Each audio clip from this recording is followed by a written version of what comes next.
Hi guys, this is Steve's Diaries. இன்னைக்கு நம்ம என்ன பார்க்க போறோம் அப்படினா சேலம்ல இருக்க அண்ணா பார்க் நான் கிட்டத்தட்ட போய் 3 வருஷத்துக்கு மேல ஆயிட்டு. சோ இப்போ போய் பார்க்கலாம் அப்படினு சொல்லிட்டு ஃபேமிலியோட கிளம்பினதுதான். சோ உள்ள நுழைஞ்சதுக்கு அப்புறம் ஓகே அண்ணா பார்க் அப்ப அந்த மாதிரி தான் இப்போ இருக்கும் அப்படிங்கற ஐடியால போனேன். ஆனா உள்ள போனா எனக்கு உண்மையிலேயே ரொம்ப பெரிய சர்ப்ரைஸ் அப்படினே சொல்லலாம். ஏன்னா அங்க ஃபுல்லா எல்லாமே வேற மாதிரி இருந்தது. லைக் மினி ஒண்டர்லா அப்படினு சொல்லலாம். சோ ஒண்டர்லா இருக்க வாட்டர் கேம் இருந்தது. அதே மாதிரி குட்டீஸ்க்குலாம் நிறைய கேம் இருந்தது. சோ குட்டீஸ்க்கு வந்து பாத்தீங்கன்னா child train and child bike அப்படின்னு சொல்லிட்டு நிறைய இருந்தது. எனக்கு தெரிஞ்சு இந்த 2 இது மட்டும் தான் வந்து பிலோ 30 இருந்தது. மற்றது எல்லாமே 40. தென் ஸ்னோ சிட்டி இருக்கு. ஸ்னோ சிட்டி அப்படின்னு வந்து பார்த்தீங்க அப்படின்னா 250 லைக் சார்ஜ் வாங்குறாங்க. ஸோ அதை தாண்டி மினிமம் வந்து 300க்கு நியர் வந்துடுது அதோட ஃபீஸ் வந்து பார்த்தீங்கன்னா. இந்த மாதிரி நிறைய கேம் இருக்குது. அதுக்கு செப்பரேட்டாக ஃபீஸும் இருக்குது. ஸோ போனீங்க அப்படின்னா ஃபேமிலியோடு போனீங்க அப்படின்னா கண்டிப்பாக நல்லா என்ஜாய் பண்ணலாம்.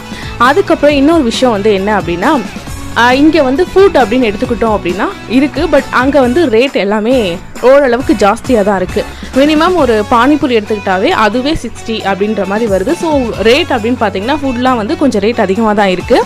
ஸோ ஒரு பஞ்சு மிட்டாய் 10 ரூபா பஞ்சு மிட்டாய் வந்து பார்த்தீங்கன்னா அங்கே 60 ரூபா கொடுத்து வாங்குற நிலைமை தான் இருக்குது. ஸோ ரேட் வந்து பார்த்தீங்க அப்படின்னா ஃபுட்டுக்கு கொஞ்சம் அதிகமாக இருக்க மாதிரி எனக்கு ஃபீல் ஆச்சு.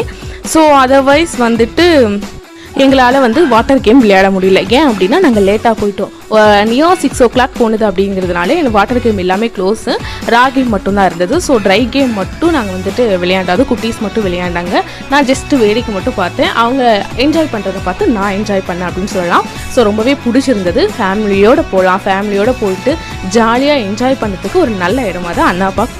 ஸோ இன்னொரு விஷயம் புதுசாக இருந்தது என்ன அப்படின்னா அங்கே வந்துட்டு ஒரு தேட்டர் அட்மாஸ்பியரில் ஃப்ரீ ஸ்பேஸில் வந்துட்டு ஒரு சாங்ஸ்லாம் போடுறாங்க. இப்போ நியூவாக ட்ரெண்டிங்காக அந்த சாங்ஸ்லாம் போட்டிருந்தாங்க. அது ரிலாக்ஸாக உட்காந்து நம்ம ஃபேமிலியோடு பார்க்கலாம். ஸோ நம்ம ஃபுல்லாக ரைட் போயிட்டு ரொம்ப டயர்டாக இருக்கும் அப்படின்ற மாதிரி ஃபீல் ஆச்சுன்னா இந்த இடத்துல உட்காந்து ஜாலியாக ஃபேமிலியோட சாங்ஸை பார்த்து ரசித்து என்ஜாய் பண்ணலாம். ஸோ அந்த மாதிரியான விஷயமும் இங்கே பார்த்தது ரொம்ப. ஸோ அதே மாதிரி கிளம்பலாம் அப்படின்னு சொல்லிட்டு ஒரு 9 o'clock மேலே கிளம்பலாம் அப்படின்னு பார்த்தா அங்கே ஒரு வாட்டர் அதாவது சாங்ஸ் போட்டு வாட்டரில் வந்து அதுக்கு தகுந்த மாதிரியே வந்து அந்த மூமெண்ட்லாம் இருந்தது. ஸோ அது ஒரு கிட்டத்தட்ட வந்து 50 minutes பக்கம் போட்டிருப்பாங்க. ஸோ அதை பார்த்து என்ஜாய் பண்ணோம்.